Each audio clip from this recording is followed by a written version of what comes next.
Dinagdag mo pa ang Ecleo sa Siargao. Attorney, na remember mo, Ecleo? Oh yes. Na mahigit 20 ang patay. Pero armado kasi sila at serving of warrant of arrest din yun. Pero magkaiba po ito kina Pastor. But you were correct in putting out that idea na all along, ganun ang pinaghandaan ni Tory. Kaya lang pinagkaiba itong KOGC sa Waco, Texas eh. Kulto. Yun ang kanyang konsepto.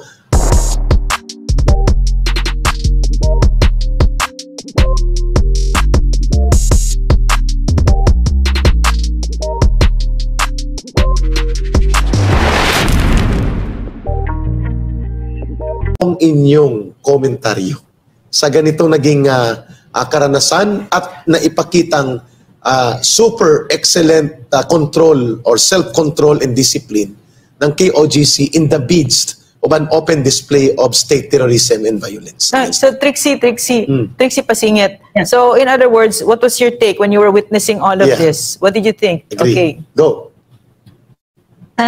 Kasi ang pinaka-worry ko was a Waco type situation.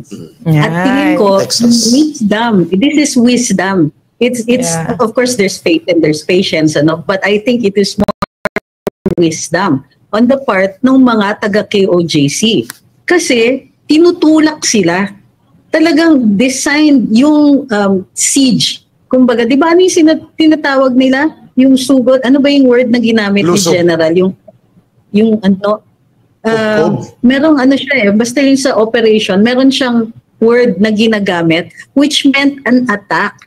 So lahat yan, yung pagpasok nila, yung show of force, yung weapons na dinideny ng presidente hanggang ngayon, yung shears. These are designed to strike fear and to make them react. Hopefully, I think they were hoping that the reaction would be violent para ma-justify yung takeover, yung pagtanggal sa kanila dyan sa lugar. And you know, if there was bloodshed, it would have worked in favor of the administration's forces, the government forces. So it was actually very wise na hinabaan nila yung pasensya nila in the face of so much, fear. Lahat yan calculated eh. Diba? Hello, search warrant, even if it was a search warrant or a warrant of arrest, they were looking for a pastor charged with abuse. This is not somebody who was charged with possession of illegal weapons. Hindi ito terrorism, hindi ito murder, hindi po ito violent or crimes of that level of violence to justify that kind of force. So the only thing that we can conclude is this force was to strike fear and to create a resistance that would have justified a takeover of the premises. Claro. Attorney Trix, you're talking about Waco, Texas, tama? Yes, yes. And then there is a local situation similar to that. At alam mo ba, Attorney Trix, na yun din ang word na ginamit ni Tory, that he treats the KOJC as Waco, Texas. He said that? Yeah. There was an item about that na nagbi-briefing siya. Walang pinagkaiba itong KOJC sa Waco, Texas eh. Kulto. Yun ang kanyang konsepto. At muntik ko na ngang sabihin sa kanya, dapat idinagdag mo pa ang Ecleo sa Siargao. Attorney, na remember mo, Ecleo? Oh yes. Na mahigit 20 ang patay. Pero armado kasi sila. Armado yun. And then sa Tadtad sa Bukidnon, mahigit din 20 ang patay, Ma'am Lorraine. Mga pulis din ang nakakwentro nito at serving of warrant of arrest din yun. Pero magkaiba po ito kina Pastor. But you were correct in putting out that idea na all along, ganun ang pinaghandaan ni Tory. Kaya umabot ng mahigit 5,000, may mga snipers, may air assets, may mga iba't ibang forma ng combat assault teams, maliban pa sa kanyang anti-riot formations. The failure of Intel. Yeah, correct ka, Attorney Trix, because maling-mali at naniwala siya sa basura na ibininta sa kanya ng mga taong pinaniwalaan nilang source of intelligence nila. Attorney Trix, napakaganda ng talakayan natin but inabot tayo ng ating oras, but we are hoping that you can be still available sa Pilipinas nating mahal in the next episodes. Can I have one last question? Go ahead. Trixie, one last question. All of this kasi concerns me, no? The KOJC incident just showcased a lot of things that were so worried, doesn't forebode well for our country, diba? So what about you? What do you think? What did you, in very shortly lang, what did you think about that our countrymen ought to stand up and pay attention to regarding the KOJC incident?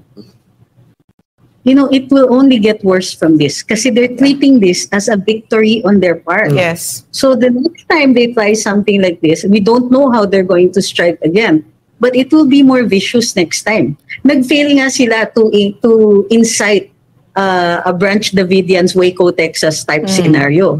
Pero, alam mo yun, if you only have a hammer, all your problems look like a nail. So if they succeed in this one, they might try it again. And it will only get worse kasi the media has supported them. In other words, walang ano, that's why our job is to oppose this. Ang trabaho natin is to stop this because there will be future victims. But Trixie, Trixie, may I interrupt you? You said our job is to oppose this. You can just be comfortable. You can be silent. Why do you speak up? Yeah.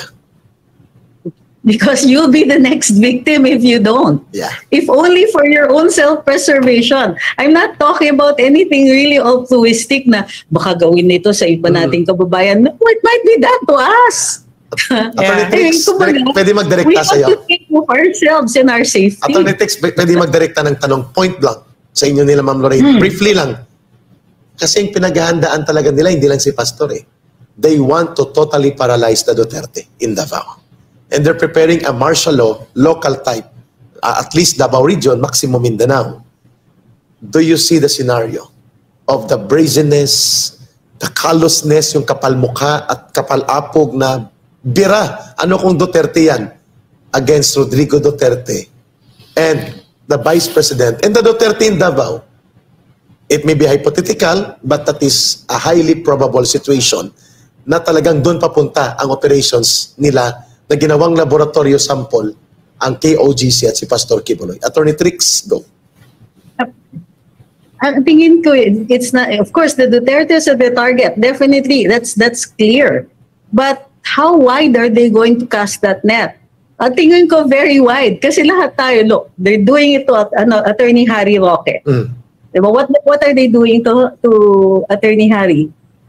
Suddenly, he's facing charges of qualified human trafficking. I'm possibly facing charges of qualified human trafficking. Talaga, hindi ko ma-imagine. Pero, the impossible is starting to happen. And kumbaga, Attorney Harry isn't a Duterte. And yet, they're going after him precisely because of his support for the Dutertes. Exactly. How many of us do that?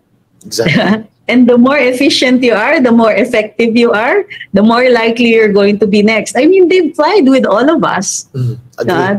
Some of us more obvious than others, pero they have tried. And I don't think they're going to stop because nga they think that they won dito sa KOJC. They're just going to step it up. And we have to start pushing back. Ang difference nga natin dalawa is, ang nakakatawa dito is that no matter how you look at it, they're afraid of us. Oh yeah. Kahit ang sandata lang natin ay salita, takot pa rin sila, nagre-react sila eh. Tingnan nyo, si Attorney Harry, nagbablog lang gabi-gabi. Tingnan nyo, qualified human trafficking ang winawagayway nilang posibleng i-charge sa kanya. Ganun yung response, ganun yung sakit na nararamdaman nila sa kanya. So, Attorney, parang maybe we're closing na, no? Yeah, but I just wanted to say, no, very, very clearly kasi that by using force and threatening and humiliating and bending the law, what this government is really showing us is they're very weak.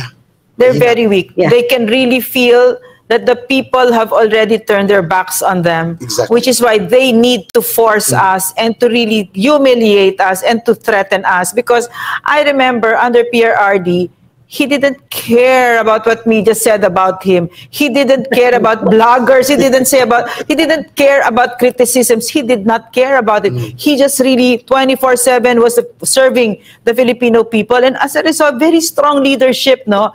And people followed him. Yes, hindi siya nagko-cocaine. So, people followed him and obeyed him because they trusted him. Therefore, this is a very strong leadership. No, he did not have to force anybody. kung ang taong bayan ay nasa sa inyo, hindi mo po kailangan maghari-arian at maging diktador sapagkat ang mamamayan voluntary supports. Mahal kayo ng taong bayan. Mahal Ito ka hindi ng na taong namin bayan. kayo mahal. Attorney Trix. Ayaw na namin kayo. Gustuin mo As namin. in, yak. Ganon. Yeah. Yaki. Your Oo, final that's message. Your final message. Dalawa lang ang way. Good governance can be a good leader will get you to follow them one way or another. Either they fear you or they love you. Yes. Unfortunately, with this administration, people do neither. Hindi sila Obvious. hindi sila mahal. Obvious. So ay, kawawa naman. So this is how they react. A weak leadership grabs credit from somebody else. Yeah. Diba? A weak leadership resorts to the how do you call this? The easiest solution, which is to use force on something instead of strategically responding. Like, instead of getting the Dutertes or Pastor Quiboloy or other people on their side, that's too much work. And besides, some of them are not even likable. Kaya it's too... Sa pa yun. They'll resort They're hateable. to things. These are Despicable. shortcuts. Yeah. The Constitution is there para i-restrict yung movements ng gobyerno. Pero sila, hindi kasi nila kaya to move within these lines. So it's weak. It's weak leadership. It's a weak mentality. Okay. The really smart people, parang alam niyo yun, they can maneuver a maze. Ang daming walls, pero nagsasucceed sila with all of those restrictions. The weak ones, they'll just railroad over that. And that's what we're seeing. It's a weak leadership. And what do you do with the weak leadership? You push back. Yes. And we keep pushing back. Yeah. And for me, the path is clear. They're afraid of us because every time we speak, somebody responds. Tapos sila pikon. So, di ba? You can't wield power kung pikon ka. Agree. Yeah. And so Very keep pushing back. And Attorney Trix. Very good. Very good, Trixie. We're gaining it, Attorney Trix, kasi nung mangyari po sa KOGC, brief rejoinder, 1 minute ito, Attorney Trix. Nagsalita po yung mga traditionally ay umiiwas sa controversies involving KOGC issues. For example, Brokenshire Academy, sa UCCP ito, United Church of Christ in the Philippines. Nagsalita sila sa pangungubkob sa eskwelahan, Jose Marie College, at sa pang-atake sa religious compound ng KOGC. Yung bishop at Archdiocese ng Davao, nagsalita. In spite na walang massive support sa Catholic Bishops Conference of the Philippines, nagsalita siya. Integrated Bar of the Philippines ng Davao chapter. At alam ko naging spokesperson ka o naging media officer ng IBP. At ganoon din, national. And Attorney Trix, nagsalita din po ang Davao Chamber of Commerce. Para sa kanila, bakit nag-create na ito ng local economic impact ang ginagawa niyong pang-atake sa KOGC? All of this, Attorney Trix, ay nagbunga din ng mga malinaw na pagsulong ng pagbumulat sa taong bayan. Attorney Trix, maraming salamat and thank you for the time you spent with us. Thank you. Mabuhay po kayo. We will keep in touch with you sa iba pang episode ng Pilipinas Nating Mahal. Thank you, Trixie. Thank you. Yeah. Thank So, you so bye. Ma'am Lorraine, your wrapping final- up. Okay, so I like very much what Trixie said, no? She spoke about fear and I love that kasi right now what they want is matakot tayo. Gustong-gusto ng mga abusadong, arroganteng ito na matakot tayo. And I would like to tell you one thing, no? The spirit of evil is fear and only boldness can deliver us from it. This is from one of humanity's greatest minds, Carl Jung.